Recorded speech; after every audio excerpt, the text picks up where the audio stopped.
Bem-vindo ao podcast Igreja Sem Paredes. Meu nome é Rafael Santana Rossi e esta é a quarta parte do nosso 8º episódio, primeira temporada, Esperança em meio à crise.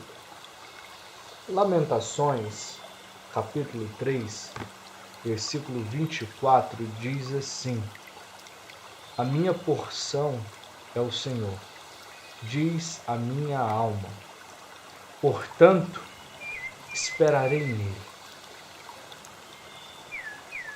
Nesta minissérie do 8º episódio, nós estamos falando sobre as características de Deus, rememoradas pelo profeta Jeremias em meio ao cerco e tomada de Jerusalém pelos babilônicos, os caldeus, como fundamentos de uma verdadeira e viva esperança. O alicerce desta palavra, que já se encontra na quarta parte, é que não existe esperança genuína, verdadeira, em outro lugar, a não ser no eterno Deus, por intermédio da obra realizada por Cristo na cruz do Calvário. A partir desta quarta parte, nós vamos enxergar, começar a visualizar os efeitos práticos da verdadeira esperança, desta verdadeira esperança. Mas antes, eu gostaria de te fazer uma pergunta reflexiva, como tenho feito sempre, A pergunta é: qual é o bem mais valioso que você possui? Mas eu não quero que a sua medida de valor, usada para avaliar os seus bens, seja simplesmente a monetária. Avalie os sentimentos e valores emocionais também. Talvez você chegue à conclusão de que o teu bem mais valioso seja um móvel antigo deixado de herança por seus avós. Talvez seja uma casa ou um carro. Talvez seja uma joia de família. Talvez você até chegue à conclusão de que você não possui nenhum bem tão valioso que mereça ser considerado. Contudo, eu quero desconstruir essa mentalidade terrena, materialista, que você pode ter usado para fazer essa análise, de qual seria o seu bem mais valioso, para construir junto com você, a partir do alicerce da palavra de Deus, a mesma mentalidade do profeta Jeremias. Mentalidade essa que nós estamos enxergando nesta minissérie.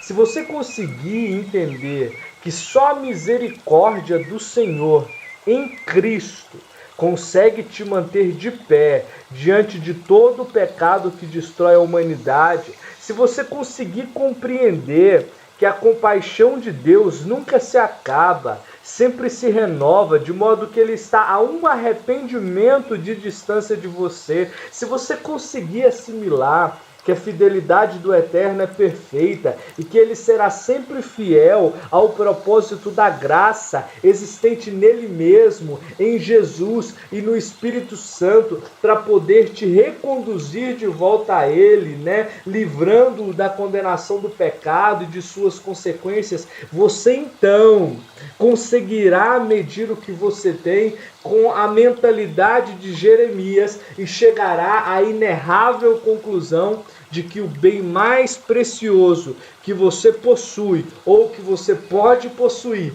é o Senhor. E o conhecer ao Senhor, de modo que todo o resto não passa de lixo, não passa de nada. Se você tem o Senhor como seu tesouro mais precioso, saiba que o reino dos céus lhe está garantido em Jesus Cristo. Jesus, em Mateus 13:44, disse: O reino dos céus assemelha-se a um tesouro escondido no campo. Certo homem, tendo-o encontrado, escondeu-o novamente. Então, transbordando de alegria, vende tudo o que tem e compra aquele tesouro. O reino dos céus é o governo perfeito e soberano de Cristo em amor, graça, misericórdia, paz, alegria, esperança, perdão e em tudo o que Deus essencialmente é. A lei soberana deste reino é o amor incondicional, expresso em João 3,16, né? Deus amando o mundo de tal maneira, dando seu Filho unigênito para que todo aquele que nele crê não pereça, mas tenha a vida eterna. E nesse governo não há erro, não há corrupção, e todas as coisas cooperarão para o bem daqueles que fazem parte dele. Por isso, o homem que encontrou o tal tesouro vendeu tudo. A palavra não diz que ele vendeu parte dos seus bens ou a parte mais valiosa dos seus bens. Não, ele foi e vendeu tudo o que tinha. Certamente aquele homem comparou as coisas, o reino, os bens, aquilo que lhe prendia, né, com o tesouro encontrado e chegou à conclusão de que ainda não tinha nada, que ainda não possuía algo realmente valioso. Então é que ele abriu mão de tudo o que tinha e mais, transbordando de alegria. Nessa altura, você já consegue compreender o porquê, em meio ao caos da destruição iminente, onde prevalecia a fome e a morte, e sobreviver a isso significava cair nas mãos do exército inimigo, certamente, você conseguirá entender o porquê que Jeremias, neste contexto, está confiante a ponto de dizer as palavras que nós lemos no início.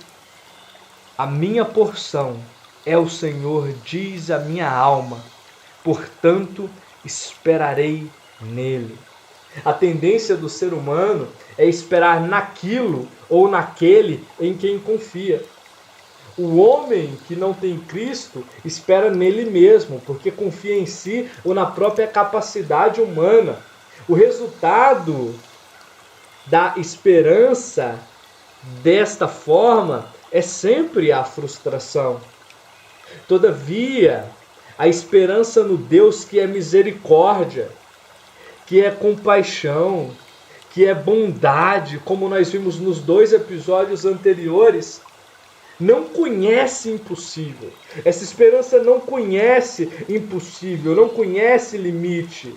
Essa esperança é uma esperança que não pode mentir, que não falha, que conhece nossas necessidades mais profundas e até antes mesmo de nós as conhecê-las, que é Deus de perto e também de longe, e que já conquistou toda a vitória que precisamos na cruz por meio de Cristo. Essa esperança da qual eu estou te falando é a esperança infalível. Rafael, mas qual é a garantia que você tem de que é uma esperança infalível? Está em Romanos 8,37. Contudo, em todas essas coisas, somos mais que vencedores, por meio daquele que nos amou. A esperança em Cristo, verdadeira, nos torna mais do que vencedores. No versículo 39 do mesmo capítulo de Romanos, Paulo chega à conclusão: nada poderá nos afastar do amor de Deus que está em Cristo Jesus, nosso Senhor. Eu concluo dizendo: entenda que o seu bem maior é o Senhor, alcançável através de Jesus Cristo, e então poderá esperar nele, mesmo diante da maior desesperança. E nele, em Jesus, sempre será mais do que vencedor, e não apenas uma pessoa bem-sucedida. Te espero no nosso próximo episódio. Eu peço que você compartilhe essa palavra. Estamos nas principais plataformas. Um abraço.